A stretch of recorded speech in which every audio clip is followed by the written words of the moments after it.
अस्सलाम वालेकुम दोस्तों, और आज एक और वीडियो के साथ मैं हाज़िर हूँ। मैं हूँ मज़हर नकवी, और आज जो मैं वीडियो में आपको बताने जा रहा हूँ, इस वीडियो में मैं आपको बताऊँगा कि किस तरीके से आप HDRI को यूज़ करते हुए, वी-रे HDRI को यूज़ करते हुए बहुत ही ज़बरदस्त लाइटिंग अपने सीन के अंदर ऐड कर सकते हो।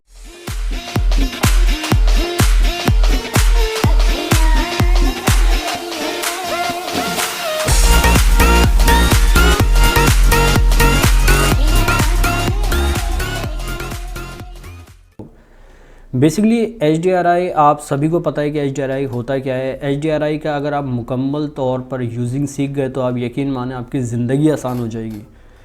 इतना ज़बरदस्त कॉन्सेप्ट है ये। और HDRI के दो पर्पस होते हैं, एक रेंडर मल्ट है, दूसरा है इंटेंसिटी को कंट्रोल करना। अगर आप ये सही तरीके से करना सीख गए तो आपको कहीं और जाने की ज़रूरत नहीं है। 3ds Max के ऊपर ही रहते हुए आप बहुत ही बेहतरीन लाइट इस्तेमाल कर सकते हो अपने सीन के लिए। तो चलते हैं स्क्रीन के अंदर, तो फिर मैं दिखाता हूँ कि किस तरीके से आपको इस्तेमाल करना है। तो हम आ गए हैं 3ds Max के अंदर। जैसा कि आप ये देख रहे हो, ये कोरोना का सीन था, ठीक है। अब हम इसको वी-रे पे कन्वर्ट करते हैं, और वी-रे पे कन्वर्ट करने के लिए अपने कीबोर्ड से F10 प्रेस करें और वी-रे एडवांस। ये आ चुका है हमारा वी-रे एडवांस, ठीक है। कैमरा हमारा लगा हुआ है, और कैमरे के ऊपर मैं पहले ही बता चुका हूँ कि कैमरे की जो सेटिंग है वो आपने किस तरीके से रखनी है। अगर आपको नहीं पता तो आप मेरी प्रीवियस वीडियो में जाके देख सकते हो, ठीक है जी। अच्छा, F10 हम प्रेस करते हैं, और यहाँ पर एडवांस, वी-रे एडवांस 3.60, ठीक है। अभी हम रेंडर करके देखते हैं कि क्या आता है, ठीक है। अभी आप देख रहे हो कि आपके सीन के अंदर कुछ भी इस तरीके के दिखाई नहीं दे रहा, क्योंकि ये जो जितने भी मटेरियल थे ये कोरोना के थे। अब हम वी-रे के अंदर आ चुके हैं, तो इन मटेरियलों को हम वी-रे के ऊपर वापसी कन्वर्ट करेंगे, ठीक है। जैसे ये आपने मटेरियल पकड़ लिया, और ये आप देख रहे हो कि कोरोना आगे लिखा हुआ है, ठीक है। इसके अंदर हम चले जाते हैं तो इसके अंदर कुछ भी नहीं है। यहाँ पर हम वी-रे MTL ये हमने कर दिया ऐड, ठीक है। इसी तरीके से ये भी लेंगे, और इन सब को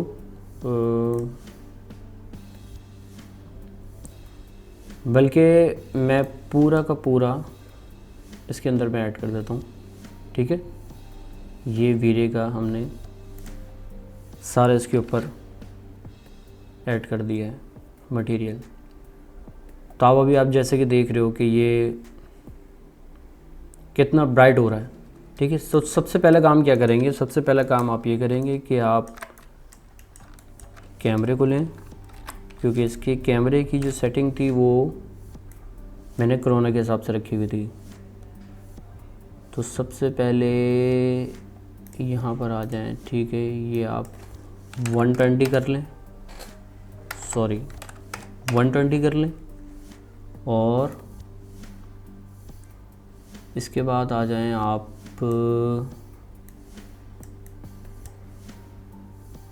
मैनुअली एक्सपोजर गेन पे, ठीक है। ये आप कर लें 100, ये आपने 100 कर लिया, ठीक है। कैमरे के अंदर आए, पर्सपेक्टिव, वर्टिकल, शिफ्ट G। सारी जियोमेट्री को एकदम हाइड करने के लिए शिफ्ट G का बटन आप दबाएंगे तो पूरी की पूरी जियोमेट्री जो है वो हाइट और अनहाइट होगी। तो यहाँ से आप करते हैं इसको क्लियर, और यहाँ से करने के बाद फ़िलहाल टेस्टिंग के लिए वी-रे स्काई, ठीक है। और अब हम करके देखते हैं। तो अभी जैसे कि देख रहे हैं आप कि यहाँ पर लाइटिंग आना शुरू हो चुकी है, ठीक है। अब ये जो हिस्सा था, जो हमारे जो ब्लैकआउट आ रहे हैं, वो इसलिए आ रहे हैं क्योंकि ये मटेरियल जो है हमारे कन्वर्ट वी-रे पे नहीं हुए। तो मैं आपको बता देता हूँ कि ये कन्वर्ट कैसे होंगे। इसको कर लें आप कॉपी, वी-रे MTL, और यहाँ ला के आप कर दें पेस्ट, और इसको फिर कर दें ऑन। ठीक है, इसी तरीके से ये करना है। इसको भी कर लें आप कॉपी और यहाँ से आके वीरे MTL और यहाँ लाकर पेस्ट कर दें और यहाँ से भी ऑन कर लें। और इसी तरीके से इसको भी कॉपी कर लें वीरे MTL और उसको भी यहाँ लाके पेस्ट कर दें और फिर ओपन कर लें। ठीक है, अब हमारा जो ब्लैक हिस्सा आ रहा था तो आप देखेंगे कि वो टेक्सचर हमारा आना शुरू हो गया है। ठीक है, रेजोल्यूशन है हमारी 1200 बाय 750। अच्छा, यहाँ तक तो बात हो गई कि लाइटिंग जब आपकी शो नहीं हो रही थी तो क्या प्रॉब्लम होती है, क्योंकि आपके मटेरियल जो हैं वो सही तरीके से नहीं लगे होते, यानी सही तरीके से अप्लाई नहीं हुए होते और आपकी लाइटिंग जो है वो इस तरीके की नहीं हुई होती, तो फिर आपको वो ब्लैकआउट दिखाता है। ठीक है, तो मान लीजिए कि आपने यहाँ पर पूरे अपने टेक्सचरिंग वगैरह जो है वो कर दी है। ठीक है, टेक्सचरिंग करने के बाद सबसे पहला काम आपने क्या करना है, सबसे पहला काम आपने ये करना है और आप ये सेटिंग अपने दिमाग में बिठा लें। इस सेटिंग को अपने दिमाग में बिठा लें कि HDRI इस्तेमाल करने का सही प्रोफेशनल तरीका और सबसे ज़्यादा आसान तरीका मैं आपको बताने जा रहा हूँ कि जिसको आप यूज़ करते हुए बेहतरीन रेंडर आप कर सकते हैं, यानी प्रोफेशनली रेंडर आप निकाल सकते हैं, प्रोफेशनली आउटपुट निकाल सकते हैं। कि जो लोग मेरे से कमेंट सेक्शन में बोलते हैं कि लाइटिंग हमारी मैनेज नहीं होती, लाइटिंग हमारी सेट नहीं होती, तो उनके लिए ये है। तो मैं आपको दिखाने जा रहा हूँ कि सबसे पहले आपने क्या करना है कि सबसे पहले आपने वीरे लाइट में जाना है। वीरे लाइट में जाने के बाद यहाँ पर डॉम लेनी है। डॉम लेने के बाद आपने डॉम कहीं भी प्लेस कर दें। उसके बाद और ये तरीका आप अपने जहन में बिठा लें, ये तरीका बिल्कुल आपने अपने जहन में बिठा लेना है कि इसी तरीके को आपने फॉलो करना है। ठीक है, नो मैप पे क्लिक करें, वीरे HDRI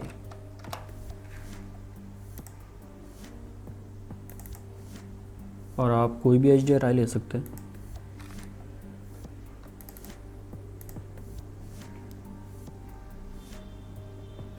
क्योंकि HDRI लोड होने में थोड़ा सा टाइम लेते हैं।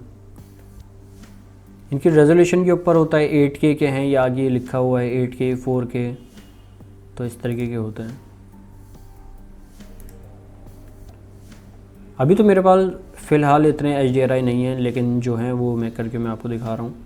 ठीक है, आप इसको ओपन कर लें, फिर मटेरियल को खोलें।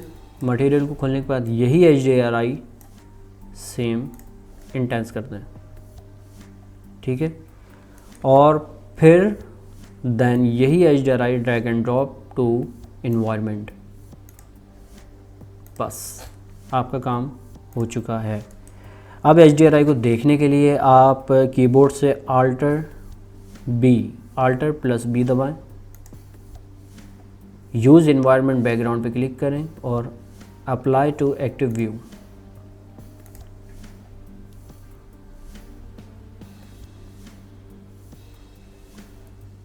ये थोड़ा सा टाइम लेगा और उसके बाद आपका HDRI प्रॉपर तरीके से लग जाएगा।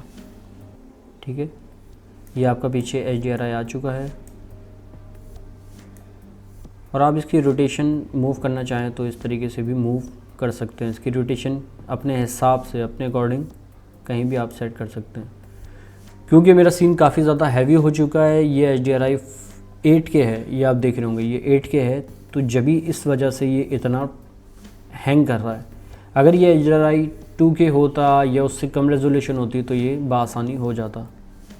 ठीक है, अब हम अगर HDRI को देखें तो यहाँ पर भी हम जब पर्सपेक्टिव में आए, पर्सपेक्टिव में आके आप यूज़ एनवायरनमेंट बैकग्राउंड पे क्लिक करें और यहाँ भी आप ओके कर दें तो आपको HDRI दिख रहा है। ठीक है, वापसी आपने C प्रेस किया और आप आ गए सीन के अंदर। शिफ्ट Q रेंडर अप करके देखते हैं कि क्या रिज़ल्ट आता है। तो आप ये देख होंगे कि कितना ज़बरदस्त एक रिज़ल्ट आ रहा है। लाइट थोड़ी सी कम है लेकिन डेप्थ जो है वो आपको काफ़ी अच्छी दिखा रहा है। ठीक है, यहाँ पर आप देखें या इधर नीचे देखें तो देखें सबसे पहला तरीका जो है और आसान तरीका जो है मैं बताता हूँ कि सबसे पहले आपने करना क्या है। ये जो आपकी लाइट जो है यहाँ पर जो डिम दिखा रहा है पूरी ओवरऑल, तो रेंडर मल्ट क्या करता है, रेंडर मल्ट जितनी भी ग्लोबल एल्यूमिनेशन है उन सबको इक्वली डिवाइड करके लाइट को बाउंस करेगा। तो आप यहाँ पर 35 रख दें, एक स्टैंडर्ड है। जो ही आप 35 करेंगे और उसके बाद रेंडर करेंगे तो बिल्कुल एक एक्चुअली वैल्यू जो होती है जो रियलिस्टिक वैल्यू होती है तो वो आपके सामने लाकर यहाँ कर दिखाएगा। ये देखें,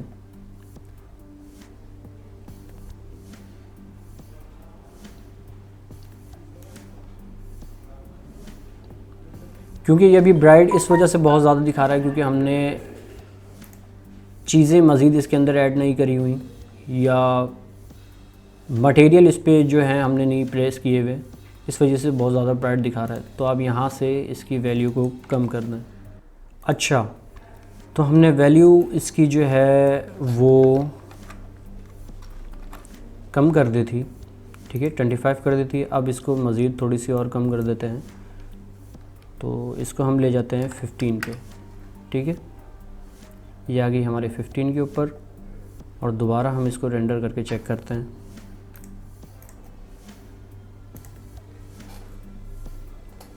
तो आप देखेंगे बिल्कुल एक्चुअली जो इसकी वैल्यू है वो जो आ चुकी है।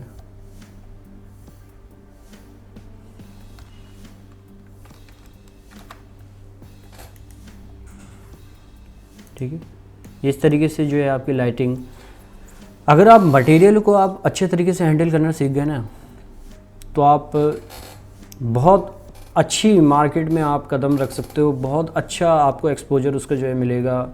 अच्छी जॉब आप ले सकते हो, फ्रीलांसिंग के ऊपर आप अच्छा काम कर सकते हो। 3ds Max ऐसा नहीं है कि फ़ौरन ही अगर मैं आपको कहूँ कि बस एक ही वीडियो देखें तो आपका पूरा हो जाएगा और आपको जो है वो सब चीज़ें समझ में आ जाएंगी, ऐसा नहीं है।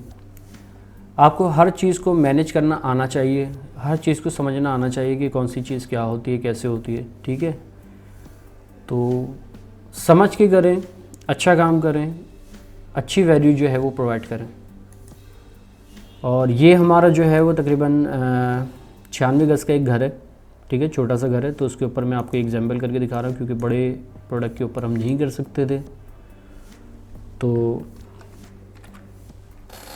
ये आपकी वैल्यू जो है वो रेंडर बट में, अगर आपके सीन के अंदर बहुत ज़्यादा लाइट है तो आप उसको 15, 25, 10 का आ गया पहला स्टेप।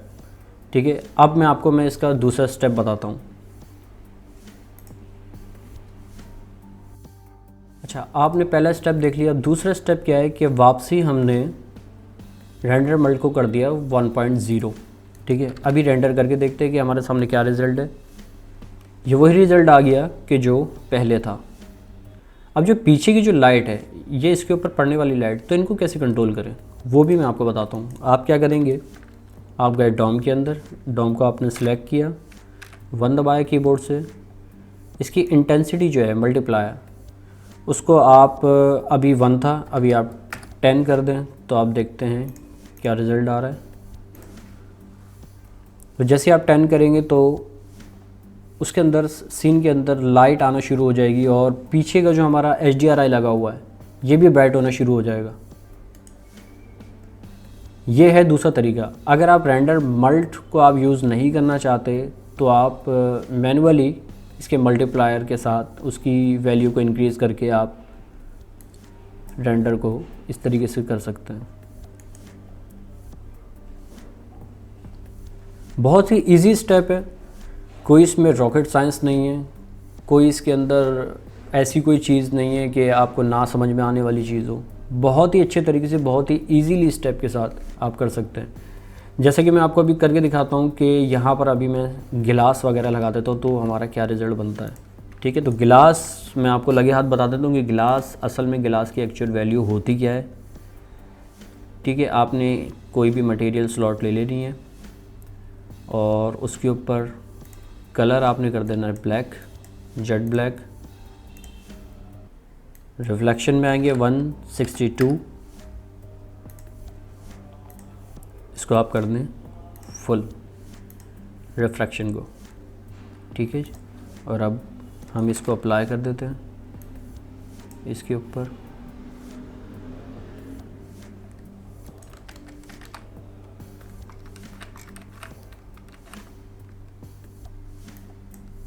सॉरी,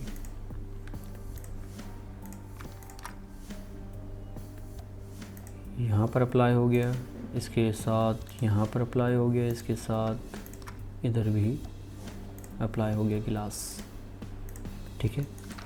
अब हम रेंडर करके देखते हैं तो क्या रिज़ल्ट निकल के आता है। तो आप देख रहे हैं कि गिलास की जो रिफ्लेक्शन है, बहुत खूबसूरत रिफ्लेक्शन आना शुरू हो गई है गिलास की, ठीक है। ये इसके सामने एक सीन है तो ये उसकी रिफ्लेक्शन पकड़ रहा है। तो इस तरीके से आप वीरे HDRI का यूज़ कर सकते हैं। और अगर आप इनके अंदर कोई लाइट वगैरह लगा देते हैं तो वो और भी खूबसूरत लगेगा। लाइट वगैरह कोई ऐड करके देखते हैं।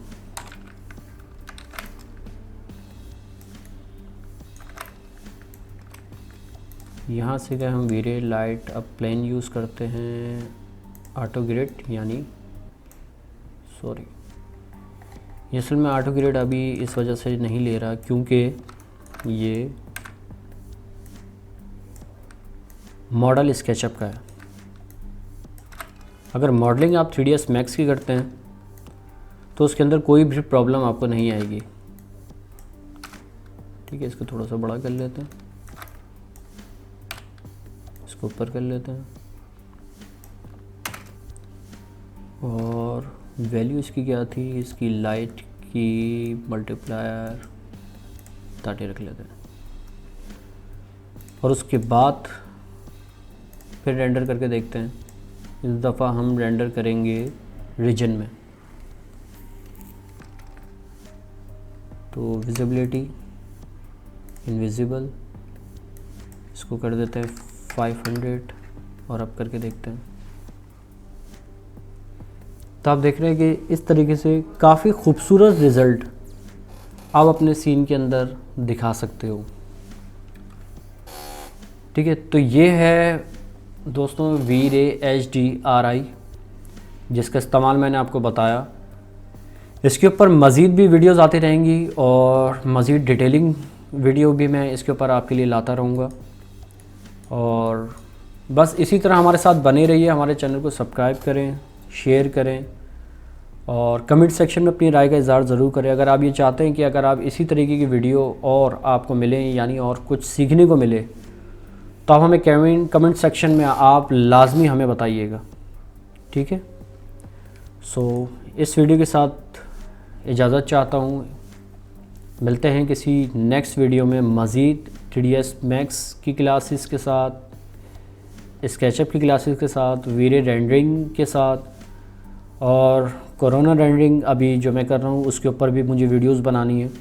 तो दोस्तों आप इसी तरह के ट्यूटोरियल और देखना चाहते हैं, कुछ सीखना चाहते हैं, कुछ समझना चाहते हैं, अपने करियर को बनाना चाहते हैं, तो हमारे चैनल को सब्सक्राइब करें, शेयर करें, लाइक करें और कमेंट सेक्शन में अपनी राय का इजहार ज़रूर करें।